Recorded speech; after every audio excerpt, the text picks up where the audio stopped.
Diep is happy because it is almost complete. Will James propose to her? The afternoon sun bathed the half-finished house in a warm golden glow, and Diep stood at the edge of the construction site, her hands clasped together, unable to hide her smile. The wooden beams were in place, the walls were rising, and the air was filled with the scent of fresh timber. She had imagined this moment countless times, yet now that it was here, it felt almost unreal. This was more than just a house. It was a promise, a safe place, a future, and perhaps something even more. James had been there from the beginning, overseeing every detail, from the purchase of the land to the delivery of the final materials.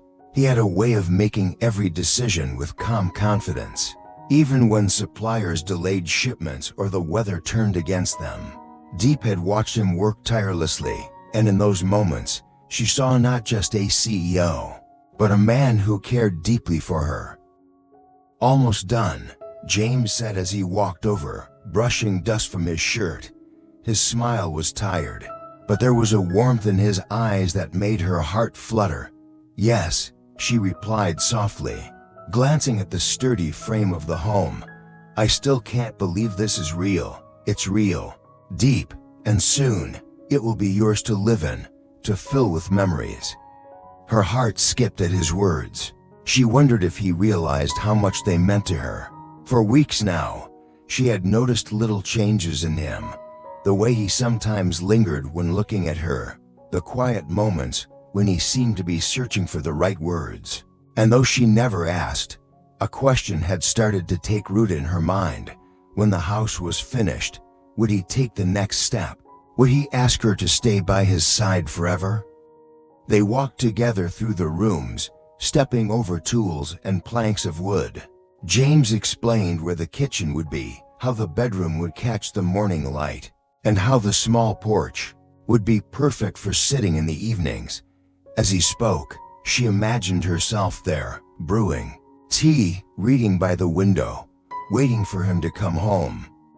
The workers were wrapping up for the day, and the site slowly grew quiet. Diep lingered, watching the way the sunset painted the half-built walls in shades of amber. James stood beside her, hands in his pockets, silent for a moment. "You've been patient through all of this," he said finally, his voice low. "I wanted to give you something that lasts, not just walls and a roof, but a place you can always call your own." Her throat tightened with emotion. She wanted to tell him that he had already given her more than she could have dreamed of: safety, respect, and the feeling of being cherished. As they walked back toward the road, the evening breeze carried the faint scent of sawdust and wildflowers. Diep felt a quiet certainty in her heart. The house was nearly complete, and with each passing day, the possibility grew stronger. Perhaps, when the last nail was in place, and the doors were finally open, James would look at her with that steady gaze and ask the question she had been silently longing to hear, and if that moment came, she already knew her answer.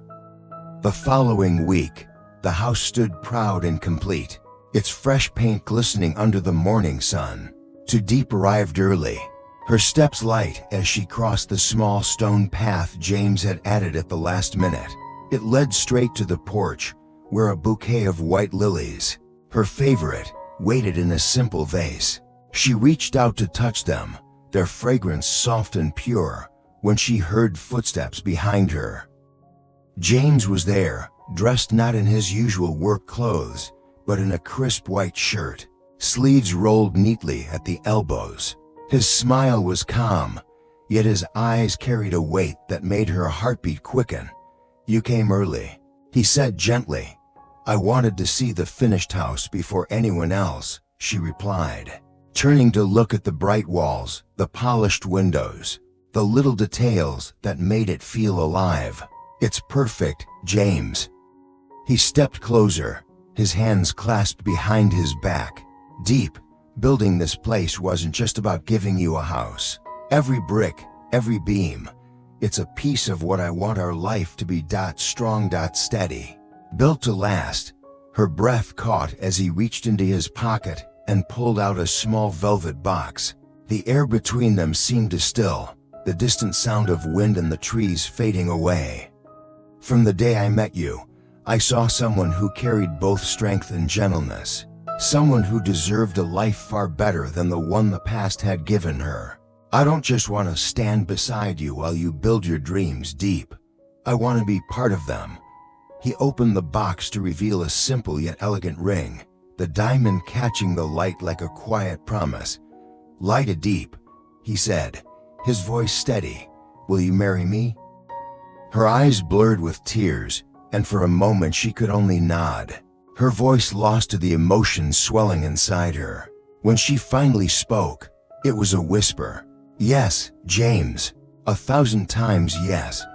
He slid the ring onto her finger, his touch warm and sure, then pulled her into an embrace. Standing there on the porch of the home they had built together, with the sun rising behind them, Diep knew this was not just the beginning of a new chapter. It was the rewriting of her life's entire story. The wedding was small, but filled with laughter, the kind that came from hearts finally at peace. James insisted on holding the ceremony in the garden of their new home, where the air smelled of fresh grass and wildflowers.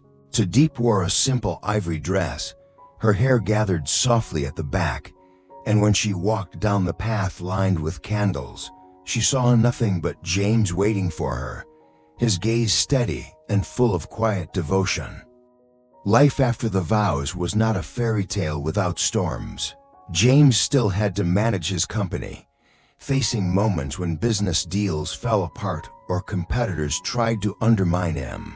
Diep, too, had her own fears, remnants of the years she had been abandoned, the part of her heart that always wondered if happiness could be taken away as easily as it had once been lost.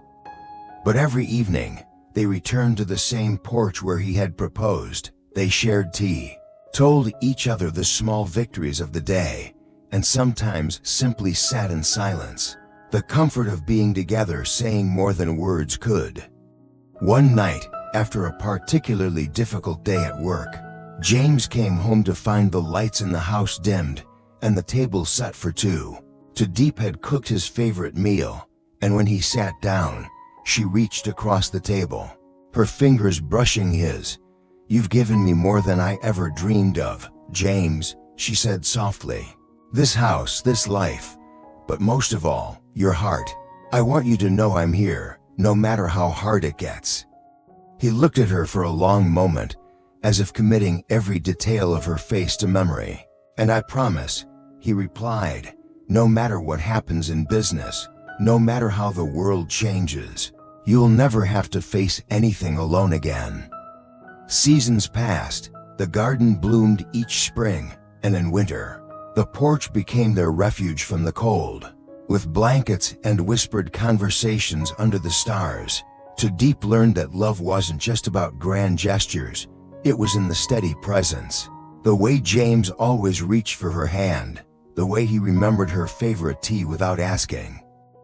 Years later, when their home was filled with the sounds of children's laughter, and the walls bore the marks of a life well lived, Diep would sometimes stand at the doorway, looking out over the path that had once led her from abandonment to belonging, and she would remember the man who not only built her a house, but helped her rebuild her heart, one promise at a time.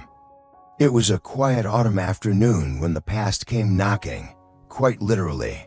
Diep had been arranging flowers in the living room, the soft hum of music in the background, when a firm, deliberate knock sounded at the door.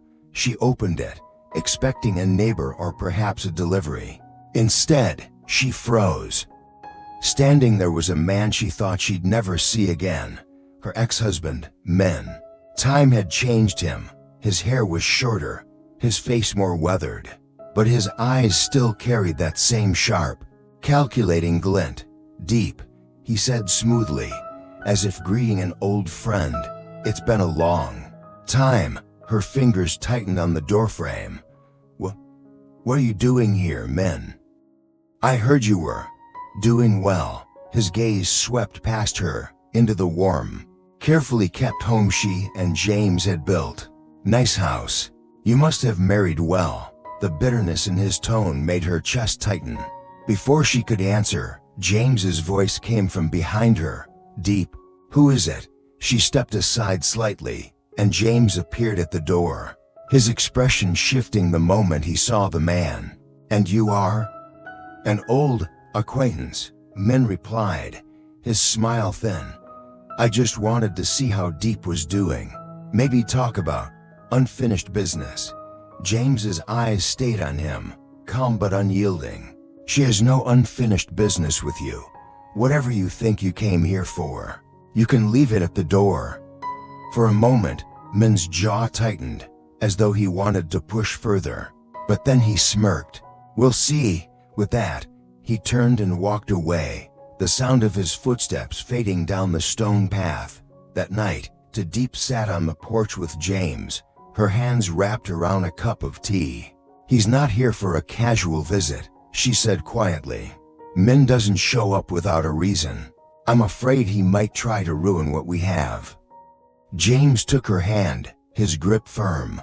Let him try. He can't destroy what's built on trust. We've faced storms before, Diep. This is just another one. And I won't let him hurt you. Still, as the autumn winds stirred the leaves around them, Diep couldn't shake the feeling that Min's return was the beginning of something far more dangerous than either of them could imagine. Diep's story is not just about love. It is about the courage to believe in happiness after life has tried to convince you otherwise. She had known abandonment, disappointment, and betrayal, yet she chose to open her heart again. When James came into her life, he did not erase the past. Instead, he helped her face it, brick by brick, as they built a new future together. One of the greatest lessons her journey teaches is that love is not only found in grand gestures or perfect moments. True love reveals itself in the quiet constancy. The way someone listens when you speak, the way they stand beside you in storms, the way they fight for you even when it would be easier to walk away.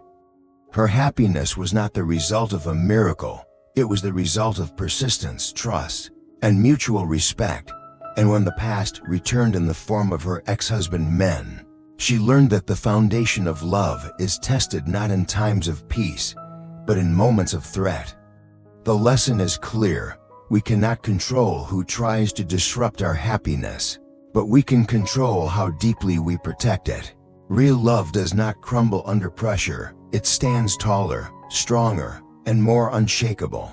Diep's life is proof that the past may shape us, but it does not have to define our ending. With courage, loyalty, and trust, we can rewrite our story and choose the ending we deserve.